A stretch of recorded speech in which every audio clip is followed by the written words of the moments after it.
Okay, so today I'd like to share with you one Dhamma talk from Sutta Nipata. First of all, I assume all of you know how to meditate. So today I'm not going to give instruction on meditation. You can meditate whatever method you like. But when it comes to Dhamma discussion, then you can discuss whatever doubt, whatever difficulties you face in your meditation as well as in the Dhamma. Okay? So, the talk today, the title of talk today is Dvayatanupassana Sutta. Dwa means two, 1, 2. Ayatana means place. Nupassana, Passana means seeing. Then Anupassana means seeing again and again. So here the title of this sutta is seeing again and again two places. Then it translates the contemplation of dualities. Okay, from Sutta Nipata, Jingji, 3.12. Then the sutta begins, I have heard that on one occasion, the Blessed One was staying near Savatthi, in the eastern monastery, the palace of Migara's mother. So in this Savatthi, there are two famous monasteries. One is Jetavana, offered by Anatta Pindika, the most generous male disciple of the Buddha. Then another one is this eastern monastery offered by Visakha, called Migara's mother. Why instead of called Visakha, then here mentioned Migara's mother? Migara is father-in-law of Visakha. Migara is father-in-law of Visakha, and yet he called Visakha mother. Isn't that very strange? Because Migara, previously Migara against Buddha. So he doesn't like Visakha approach to the Buddha.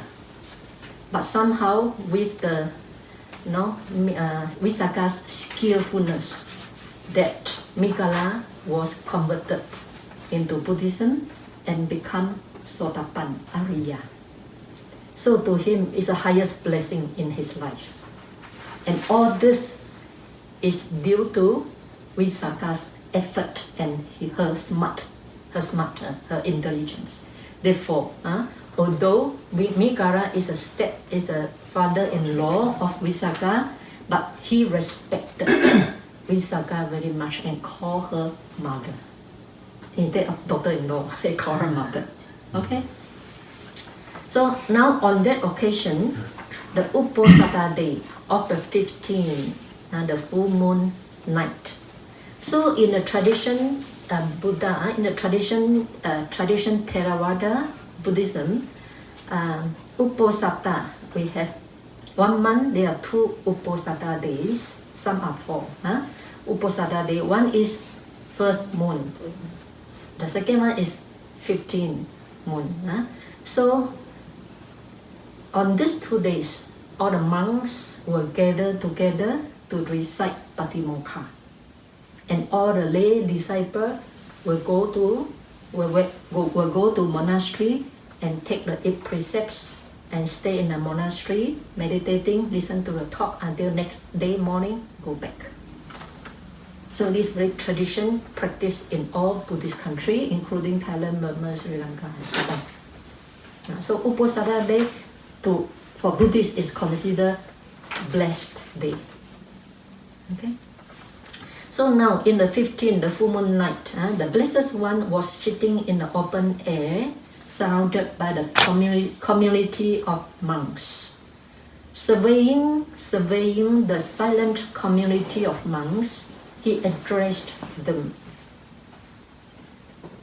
So here I mentioned survey the silent community of monks. This silent is very important. When the monks gather together, either they talk with the Dhamma or keep silent. They don't gossip.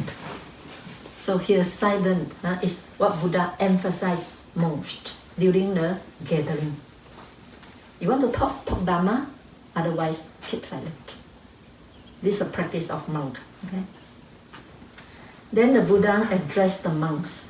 Monks, if there are any who ask, you're listening to Dhamma, they are skillful, noble, leading onward, progressive, going to self-awakening, is a prerequisite for what?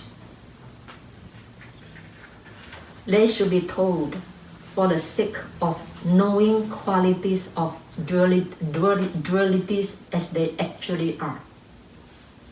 What duality are you speaking about? So the monk asked. Then the Buddha answered, this is stress, dukkha. Stress, dukkha. This is the origination of stress. Dukkha satya, number one, this stress, dukkha satya, dukkha. This is the origination of stress, samudaya satya. And this one contemplation, in one pair, duality. One, this is stress. Another one, this is the origination of stress. And this two, one pair, is called one contemplation. Okay, now, what is, this is stress. Me as a speaker of the Dhamma, in order to give, whether to give simple Dhamma or deep Dhamma, I need to know the audience level so that I adjust my talk, right? So now, in order to know your level of Dhamma, I want to ask you, what is, this is stress. This is dukkha. Cool. So Buddha said, this is stress. So what is this stress? Dukkha. To be born and be sickness. Okay, this one type, yes, this one type, aging and sickness, birth, aging, sickness, this one type of stress. What else? Dying, yes, of course. What else? Separating with your loved one. Yes, atiya, separating from loved one. What else? Not getting what you want. Yes, what else? Meeting people that you don't like. Yes, yes, what else? That's one, the most important one related with insight meditation, and no answer is given from you yet. Anicca dukkha anatta. Anicca dukkha anatta. Always think yourself as myself, I am. Very good. Okay, very good. In short, Buddha say, after Buddha answer, what is dukkha? What is stress? Buddha say, oh, birth, aging, sickness, death, separation from beloved, or associate with you hate, the person you hate, and do not get what you want. Then Buddha give a conclusion. In brief, clinging to five aggregate is stressful. Clinging to five aggregate. Khanda upadana, panchupakhanda. Clinging to five aggregate. This clinging to five aggregate is the real stress, and this is the object for vipassana meditation. Clinging to five aggregate by way of what? How you cling to your five aggregate? First of all, what are the five aggregate first? What are the five aggregate? Number one, form, rupa khanda. Form aggregate. Second, vedana khanda. Feeling aggregate. Third, sanya khanda, perception aggregate. Fourth, sankhara khanda, formation aggregate. Fifth, Vijnana khanda, consciousness aggregate. Okay. First, in this world, there are two types of truth. Now, one is called conventional truth, we call Samuti Satya. Another one is called ultimate truth, Paramata Satya. Okay. So in conventional truth, you call me Sister Susīlā. Then I call you Malika. Now I call you Fang, and so on. So the name, is it ultimate truth? No. It's conventional truth. Then why should we give a name to someone? Why should we use conventional truth instead of using ultimate truth? Because you have to live in this world at the moment, the way it is. Like It's labeling. it's Just label. just label. Yes, just label. Why should we put label? Communication. Correct. Convenient. For the sake of convenient. If I don't label you as Malika, or I don't label you as Jane, but I use Paramattha, 5 aggregate. Then I say, if I want to talk to Jane, 5 aggregate, please come. Everybody are 5 aggregate, right? All of you are 5 aggregate, and everybody come to me. I don't know how to communicate in this world anymore. There's no way to communicate. Therefore, for the sake of convenient, we put a label onto someone so that you can recognize, so that you can communicate, you can recognize. However, because we are so used to label, we are so used to this convenient, we forget all the Paramattha Dhamma, right? We forget the ultimate truth already because we are so used to it. Just like you are so used to living in the open air, you forget your life is sustained by the air, right? Same thing. We are so used to use conventional truth. We are used to use all the label, we forget there's another Paramattha Satya, ultimate truth. Okay, so conventional truth is not what is ultimate truth. Ultimate truth is what is actually exist. Cannot be reduced to other things anymore. This is called ultimate truth. Conventional truth is not something really exist. It's just a labeling only, just a label, right? Just a person. It's only label. So, but what actually exists is 5 aggregate. Okay. Then just now we mentioned the stress, the dukkha is clinging to 5 aggregate. Now, next question. Do you cling to your 5 aggregate?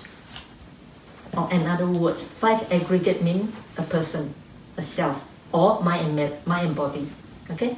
So do you cling to your 5 aggregate, or do you cling to your mind and body? Yes. Okay, good. Next question.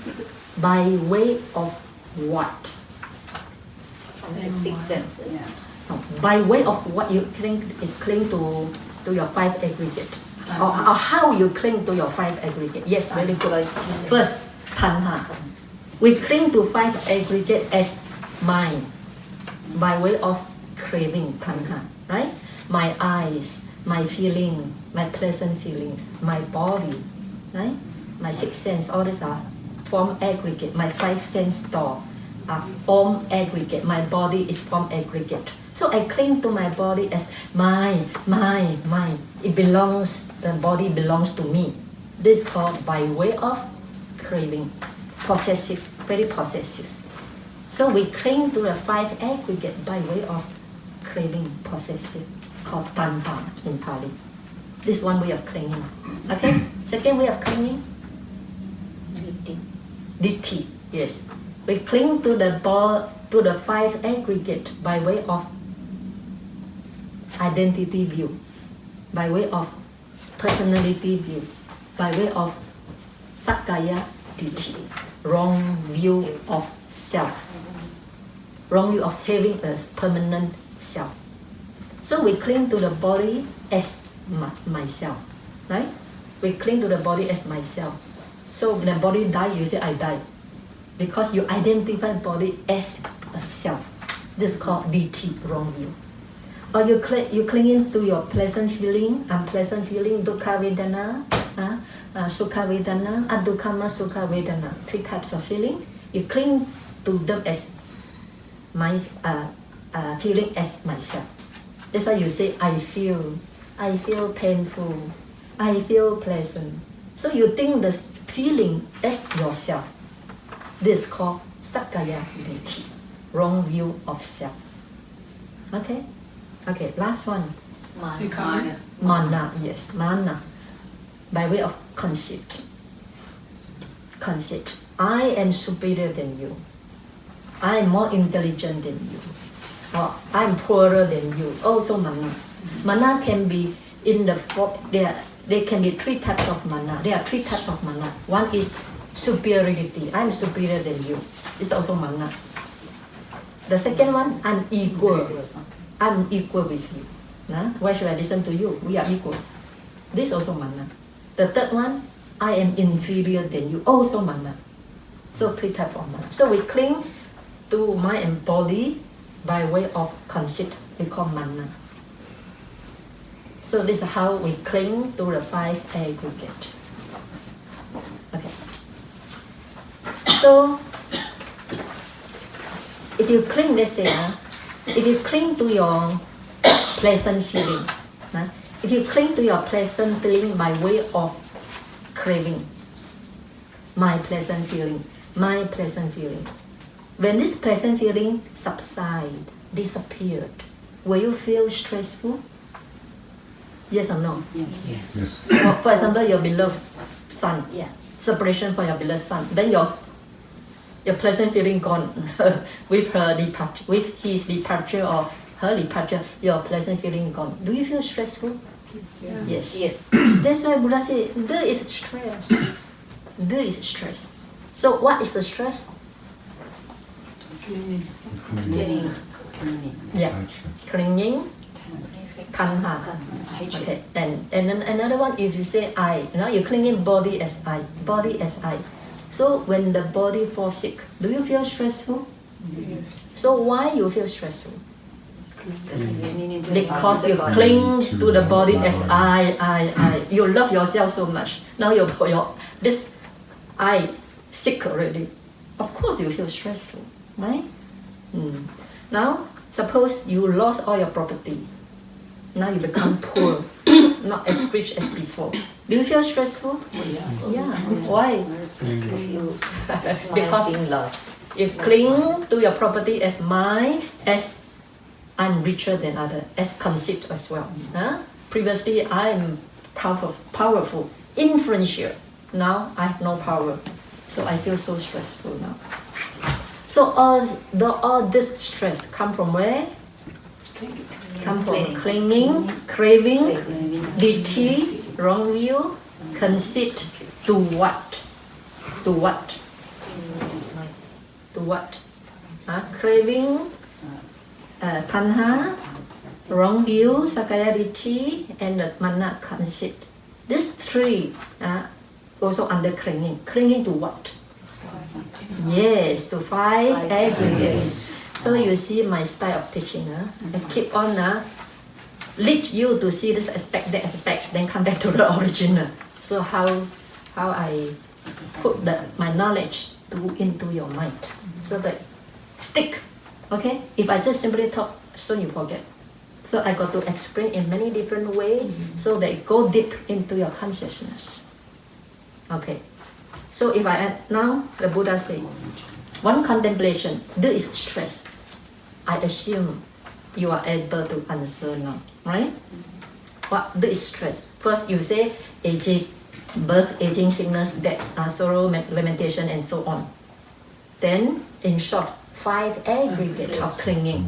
And we cling to 5 aggregate by way of what? Craving, conceit, and wrong view. Yes. So what we cling, if it change, then it become stressful. It becomes stressful. So there is stress. Clear? Okay. Now, this one contemplation. Another contemplation, because 2 contemplation, the contemplation on dualities. This is the origination of stress. So just now we talked about the clinging to the 5 aggregates, or 5 aggregates are stressful. Now the origination, the sources. Why cause the stress? In fact, we already discussed, right? The first one is craving. Craving. In the teaching of the Buddha, there are 3 types of craving. What are the 3 types? What are the 3 types? Bhavatanha. Yes, Bhavatanha, Vibhavatanha, Kammatanha. Kammatanha. Okay, let's say Kammatanha first. Craving to sensual pleasures. Craving to sensual pleasures. In this world, in this we call universe, there are 3 worlds. One is called Kamaloka, sensual world. One is called Rupa Loka, Brahma world. Another one is called Arupa Loka, immaterial world. And all human beings and Deva stay in the Kama Loka, the world of sensual pleasures. So since we are living in the world of sensual pleasures, our aim come to this world is to purchase or pursue sensual pleasures. So everybody come to this world will not say, I want to become monk. No one will say like that. Everybody come to this world just want to enjoy sensual pleasures because we are living in sensual world. This is why it become your objective. It become your goal, a motivation in your life. Unless you get enough suffering. You get enough suffering from this sensual pursuit, then you want enough. I don't want. I want to become renounced. I want to renounce the world. If you don't get enough suffering in this life, then to become monk and nun is not easy. Or unless you have past parami. Past parami, in the past life you have been monk and nun before. So you come to this world, you just don't attach to the sensual pleasures. Then you will become a monk and nun. Otherwise, there's no way. Okay, so it's called Kamma Tanha, craving for sensual pleasures. When you're craving for sensual pleasures, simply because you want to enjoy. You enjoy sensual pleasures by your body and mind, by the 5 aggregate, right? So you use your 5 aggregate to enjoy sensual pleasures. And the sensual pleasures, there's one danger in the sensual pleasures. What's the danger? Because they're not Impermanent. Yes, this one is impermanent because you see, in this world, so many people married, after that divorce. Why? Because love is impermanent. Right? Because love is impermanent. It shows you the whole world, what's happening in the world. Show you so many signs of impermanence. Simply we do not know how to contemplate. When love changes, we blame him.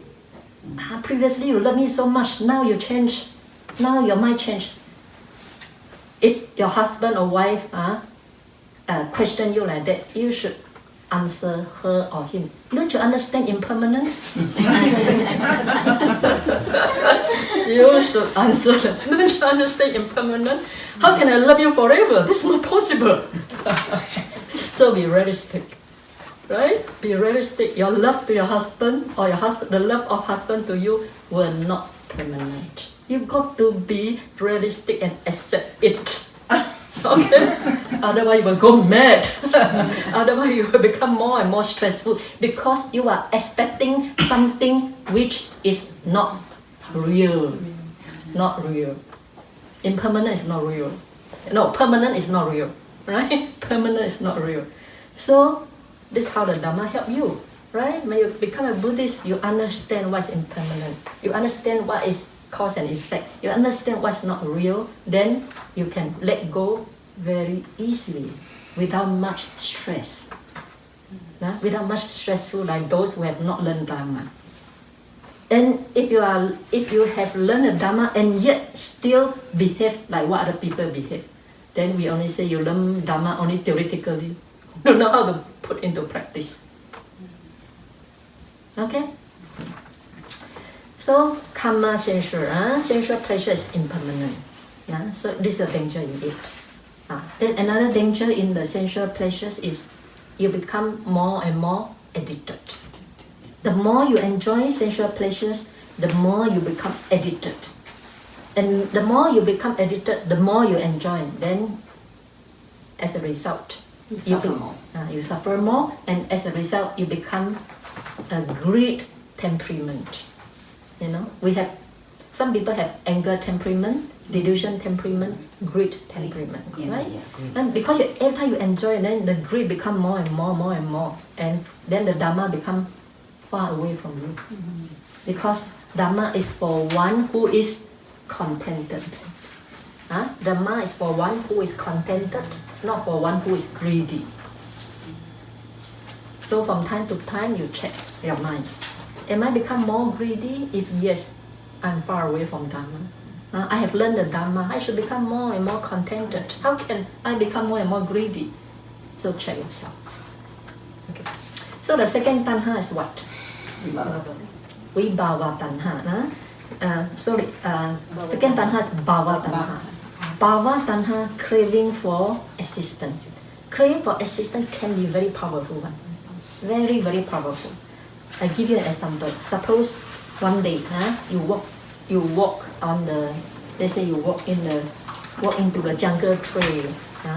Then you come across a dead animal body which is rotten for many days. So what's your first reaction? Disgust. Then you want to go to other direction. Then it comes a day, you go by a ship. Then the ship, what do you call? Sink. Then you drop into the sea, and you swim until you get so tired, almost drowned already. Then suddenly a dead corpse, a dead and also very smelly corpse, floating and come in front of you. What is the response? You will still grab it and try to. Okay, so why your reaction is so different from the first incident and the second incident? First incident, you just want to run away as fast as possible, right? But second incident, you want to grasp as firm as possible. Why? Existence. Because of craving for assistance, craving for life. You don't want to die.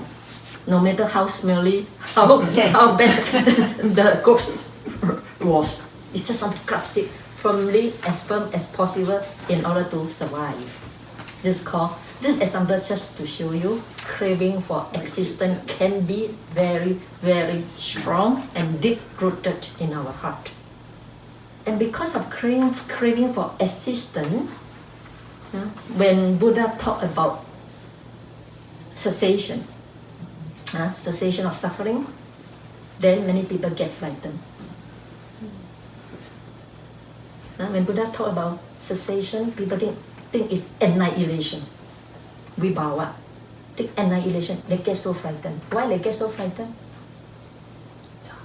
Because of their craving for existence. I remember many years ago, I was in China. There was a student asked me, what is Nibbana? Or after death, where Arahant reborn? She asked me. Then I explained to her. Suppose a firewood is burning. So when this firewood, the firewood is exhausted, then the fire will extinguish, right? So if the fire extinguished, where the fire goes? What's the answer? Where the fire goes? No more, right? No more. So I say that because I don't want directly answer her. So I give a simile what the Buddha give. Then she said that this means no more. If no more, I don't want to meditate anymore. And from that onward, she stopped meditating. Previously, she tried very hard. She resigned her job, and spent the time meditate at home few hours a day. But after he got this answer, after Arahant died, no more. Then what for I meditate? I stopped meditating. This to show craving for existence. And she doesn't understand the Dhamma well. Only those who have strong self-love, self-preservation will not take Nibbana. Because in their mindset, they already have the concept of permanent self. There's a permanent soul, permanent self in their mind already, deep-rooted. Once they understand there's no more self, no more existence, they cannot take it anymore. So for this reason, sometimes Buddha do not want to answer question posed by others, like go check water. If this one as ascetic ask the Buddha, is it the self? Is it self? Is it any self? Buddha keep quiet. Is it no self? Buddha keep quiet. Is it self or neither self or no self? Buddha keep quiet. And this ascetic was so disappointed. Went away. And Ananda was very anxious. He said, Venerable Sir, this question is so easy for you to answer. Why you keep silent? Why you didn't give him answer? Buddha said, he's not ready yet. If I say no self, he will get crazy. He will get crazy. Previously I have self. Now I have no more self. Then who am I? Then he will get crazy. No, not the right time for him. So I keep silent. So for this reason, Dhamma is very profound, very deep. And not for those who have strong clinging to the self. Later we will talk about what is non-self, not now, okay? So this is a craving for assistance. And because you crave for assistance, that craving itself become the origin for another life. Right? Why the cycle of rebirth going on? Because of craving for assistance. Without that craving for assistance, the cycle will stop.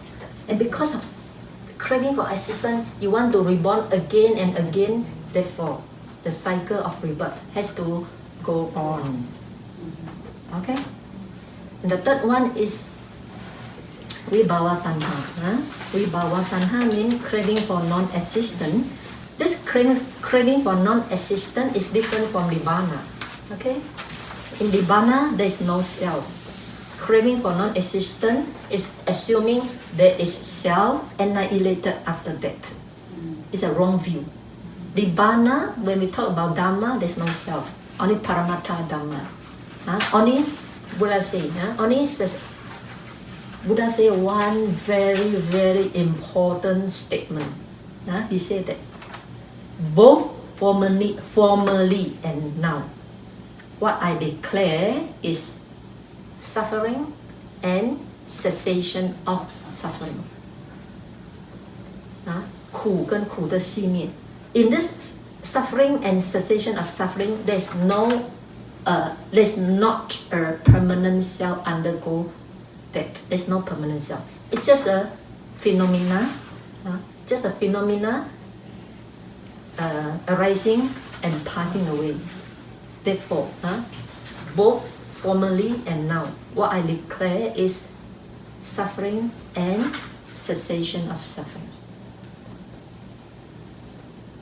So, cessation of suffering is Nibbana. So, Nibbana is not the annihilation of self. It's completely two different things. Okay? Then the Chinese girl who stopped practicing because he's practicing with a self. With a strong permanent self. He thought after Arahant died, he can reborn in something permanent bliss. A state which is permanent bliss. there's no such state. So long you have mind and body, there's no such state in the world. Okay? So craving for annihilation, vibhava tanha, is associated with wrong view of permanent self, wrong view of self annihilated. Okay. So this is called contemplation of dualities. This is stress, dukkha. This is the origin of stress, dukkha samudaya. So this is one contemplation of two aspects of cause and effect. Two aspects of things. One is cause, one is effect. So which one is cause, which one is effect? This is stress, this is the origin of stress. Which one is cause? Stress. The origination. No. Which one is cause, which one is effect? This. The stress. Okay, now you know what are the two contemplation? What are the two things? This is stress is one thing. Okay? This is the origination of stress, another thing. Okay. Which one is cause? The origination of stress. Don't mix up, okay? Yeah. Origination of stress is the cause. Stress. Now we come to this word with 5 aggregate. Is the effect. Effect on what? The effect depend on what? Craving. On the craving, which is the origination of stress. Therefore, as a Buddhist, smart, intelligent Buddhist, we come to this word, we keep on inquire. This coming to this word is stress. Where is the stress comes from? Where is the stress comes from? Where is this 5 aggregates spring up? From where? From wanting. Yeah, from wanting, from craving, from all the refinements. So as a Buddhist, we call Dhamma vichaya sambodjanga. Investigate, inquire. Not only accept, never think about it. No, Buddha emphasized a lot. Think, investigate, Dhamma vichaya sambodjanga. So if you investigate, can lead you to enlightenment. Okay? Okay, next one. Already 11:25. You want to continue or want to stop? Continue. Continue. Okay, continue. The next contemplation, the second contemplation, this is the cessation of stress. Now, I have a question for you. You can gradually catch my teaching. I always ask questions because I want you to think. If I give you the answer, you will not remember. But if you think yourself, that you remember well. That is a skillful way of teaching. Okay, this is the cessation of stress. This is the path of practice leading to the cessation of stress. This is a second contemplation. We have deal with first contemplation. Now we talk about second contemplation. So this is the cessation of stress.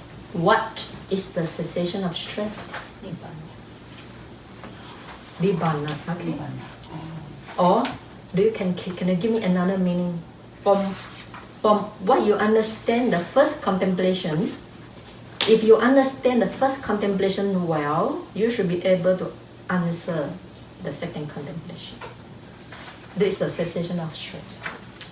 What is the cessation of stress? Elimination of craving. Yeah, see? Elimination of craving. Yeah, excellent. Excellent. Because we have talked about what is the origin of suffering? Craving. Then the cessation of suffering should be the cessation of craving itself. This is the correct answer. Because if you talk about Nibbana, very abstract. Right? Very abstract to many people. What is Nibbana? It's not my language. It's not my culture at all. Right? But if you say that the very cessation of that craving which brings forth suffering, everybody understand. Right? What brings suffering to you? Craving. How to bring the suffering into cessation? Bring the craving to cessation. The fading away removal of that very craving itself is the cessation of all suffering. For this reason, I don't want to say Vihari. Even in the Dhammacakkappavattana Sutta, the turning wheel of the Dhamma, Buddha said, what is the cessation of stress? Fading away and cessation, renunciation, release, and letting go of that very craving is the cessation of stress. Okay? Now, this one contemplation. The second one, this is the path of practice leading to the cessation of stress. What's the path? This one everybody can answer. Noble Eightfold. Yeah, Noble Eightfold Path, or Eight Noble Path, Noble Eightfold Path. What are the Noble Eightfold Path? Noble Eightfold Path can be divided into three aspects. Sila Sikha, Samadhi Sikha, Panya Sikha. Okay, let us talk a little bit about this Eight Noble Path. The first one, right view, Samadhi. What's the Samadhi? What's the right view? You all can learn Samadhi, but when I ask what's Samadhi, no answer. What is Samadhi? Yeah, correct. Very good. Understand what is suffering. Understand what's the origin of suffering. Understand what's the cessation of suffering. Understand the path leading to the cessation of suffering. It's called right view. Very important. This is number one. Right view. Right view like a sunrise. When sun rises, you can see things very clearly. Right? Without rising of the sun, everything is in the darkness. Therefore, if you understand this Four Noble Truths, then you see things very clearly. Without understanding this Four Noble Truths, you are living in the darkness. That's why Buddha compared right view as sunrise. Sun rises early in the morning. Despair or darkness. Okay. Then the second one, you pour in the glass, very hot to drink. Pour in the glass. Too hot. Okay. The second one. Right intention. Samma Sankappa. Right intention or right thought or right resolve. Many translations. What are the right thought? There are three. What are they?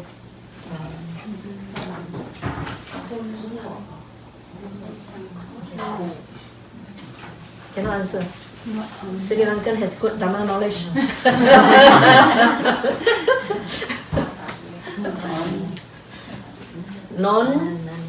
Non-anger, non-cruelty, and renunciation. Nekkhamma Sankappa. Abhihimsa, Abhyapada Sankappa. Abhyapada, non-evil. Abhyapada Sankappa. Avihimsa Sankappa. Nekkhamma Sankappa. So, non-evil, non-cruelty, and renunciation. Renunciation doesn't mean, like me, renounce the world. No, renunciation means renounce sensual pleasures. You renounce enjoyment from sensual pleasures is called renunciation. Not necessarily physically renunciation. If I wear the robe, but I still enjoy so much sensual pleasures, then I have now this nekkhamma also. If you wear the lay person's clothing, but your mind is trying very hard to renounce the sensual enjoyment, and you have nekkhamma, renunciation. Okay? The third one, what's the third?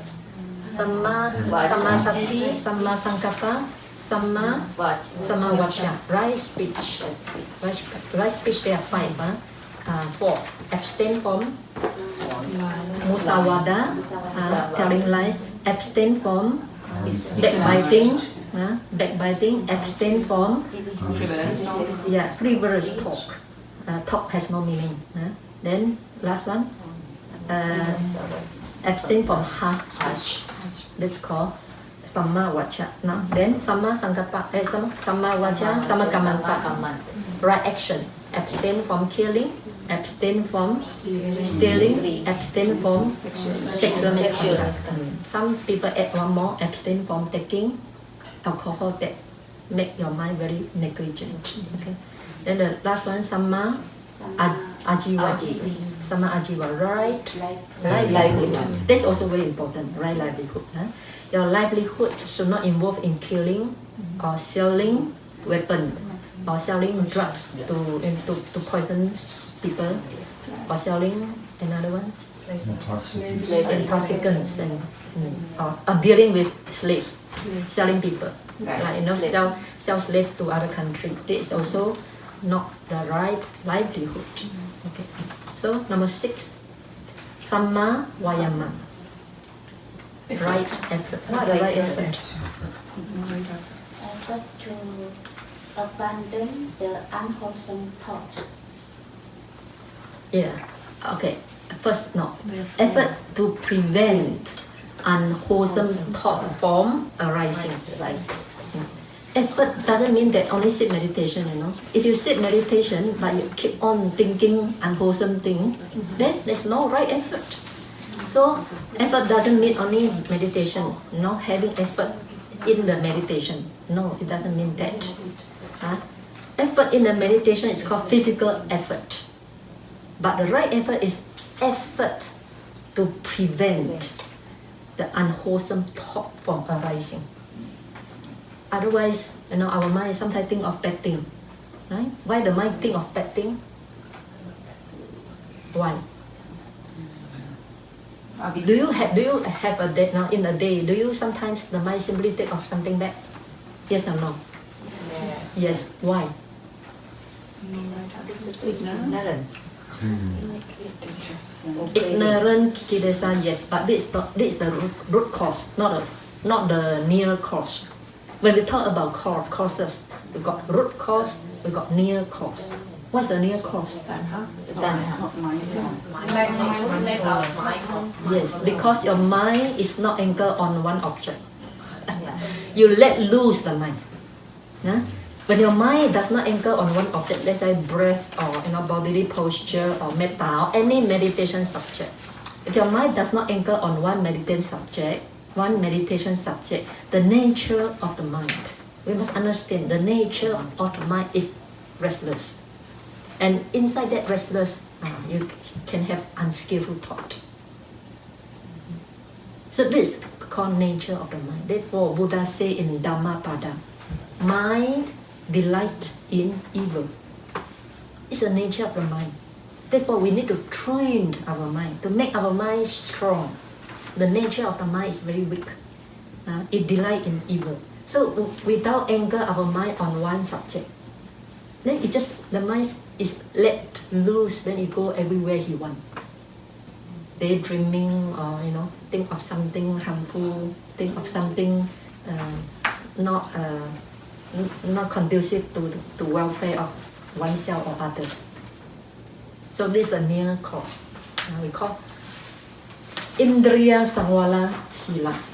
Indriya Samvara Sila. You do not practice self-restraint on one meditation subject, or you do not practice controlling your senses. If you're controlling your senses, then the mind will not let loose. This is a near cause. Of course, root cause because we have craving and we have ignorance and so on. But that one is root cause. Root cause take longer time to eradicate. But near cause, immediate effort. If you have immediate effort, you can remove the unwholesome thought by anchoring your mind on one meditation subject. Then you can prevent unwholesome thought from arising. Okay, this is the first effort we should have. What's the second effort? There are 4 types of right effort, right? What's the second one? I help you to remember. Help you to remember. When the effort, when the unwholesome thought has already a reason. What should you do next? Cultivate. What should you do next? Abandon. Abandon, yes. Abandon, yes. Already a reason. If you don't abandon, you will, what happened to you? Yeah. Let's say unwholesome thought has a reason in the mind because lack of effort.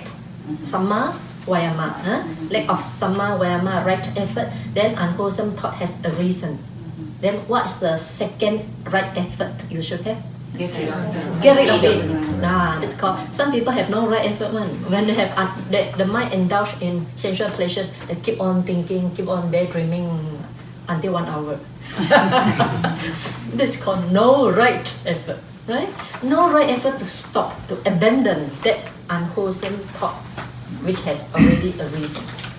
So the second right effort is to stop it, remove it, let go of it. Now this is the second one. Okay. What's the third right effort? Cultivate the wholesome thought which has not yet arisen. Which has not yet arise in your heart. So each one has different wholesome thought which has never experienced before or never arise in the heart. They say practice insight meditation. They say seeing anicca, dukkha, anatta practically. We not yet achieve that. Then put effort to experience what wholesome, skillful thought which has not yet arisen in you. Okay, this is the third effort. What is the fourth? Once the wholesome thought has arisen, you have to let it continue and bring it to fulfillment. Bring it to perfection. Don't stand still. Don't stop short.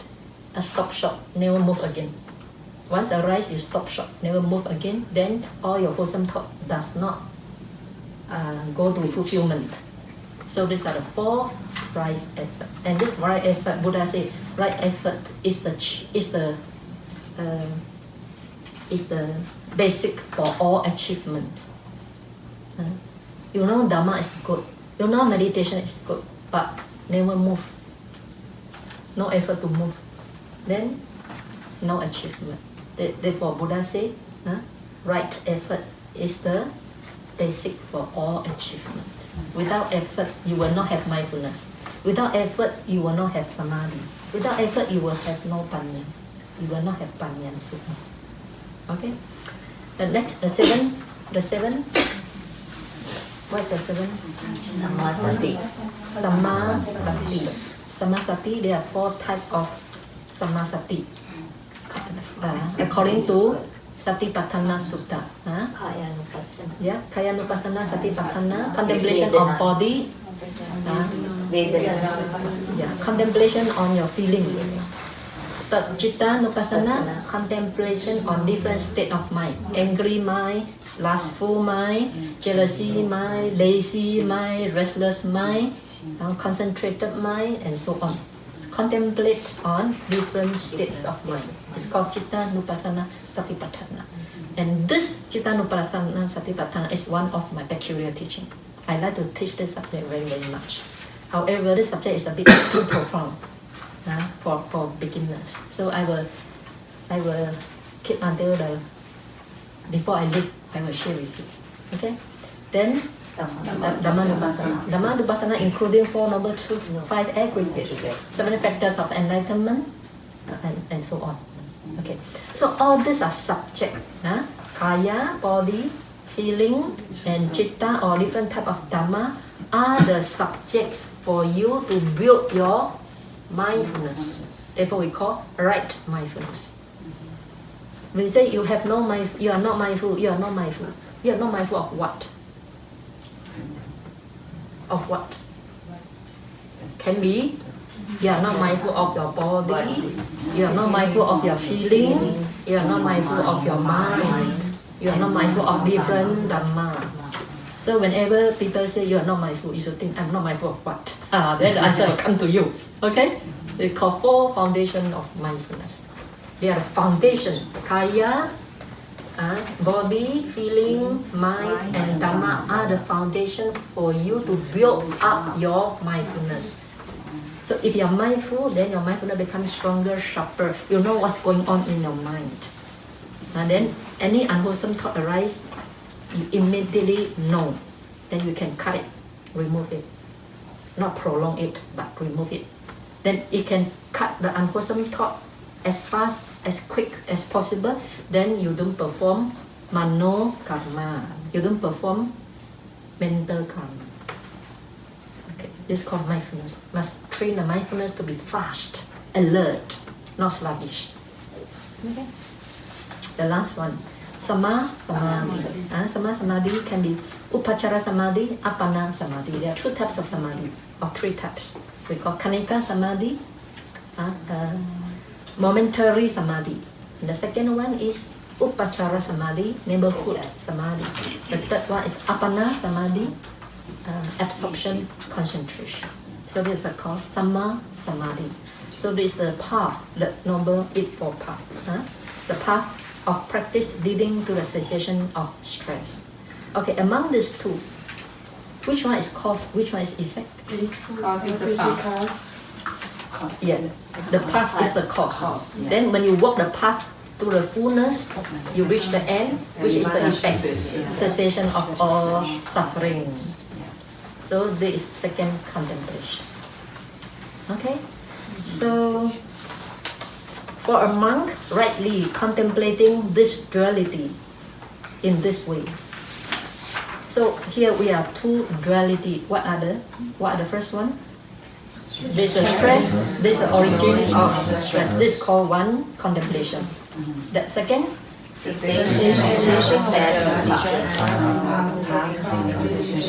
yes. Therefore, Buddha said, for a monk, brightly contemplating this duality in this way, heedful or called mindful, ardent. Ardent means energetic, very energetic, and resolute. Resolute means persistent, persistent energy. Then 1 or 2 fruits can be expected. Either gnosis, right here and now. Here gnosis, I don't know why he used this one. I checked the Pali. This one should be the Arahanta Magaphala. So you can contemplate these 4 elements, so these 4 noble truths. So with mindfulness, with energetic effort, right effort and resolute, persistent, never give up, then 1 or 2 fruits can be expected. The first fruit is you can become Arahant right here and now in this very life. Here and now means in this very life. If no, if there be any remnant of clinging sustenance, what is the clinging sustenance? Non-return. If you cannot achieve arahantship because there is some remaining clinging, we call clinging sustenance. Some remaining clinging. Clinging to what? Existence. Yes. Clinging to existence, especially clinging to Brahma world. Clinging to Brahma world. Then he become non-returner. It does not come back to sensual world because he has no more clinging to sensual pleasure. But he still has clinging to Brahma world. Therefore we call clinging sustenance. The clinging sustains him in the Brahma world. Therefore he cannot become Arahant. He can become Anagami, non-returner. So this is called 2 contemplation. Okay. So there are 16 contemplation. Next section, we will talk another contemplation. So today we should stop here.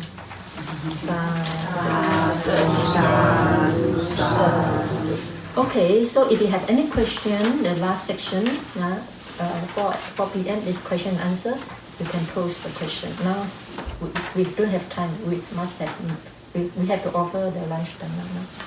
Okay.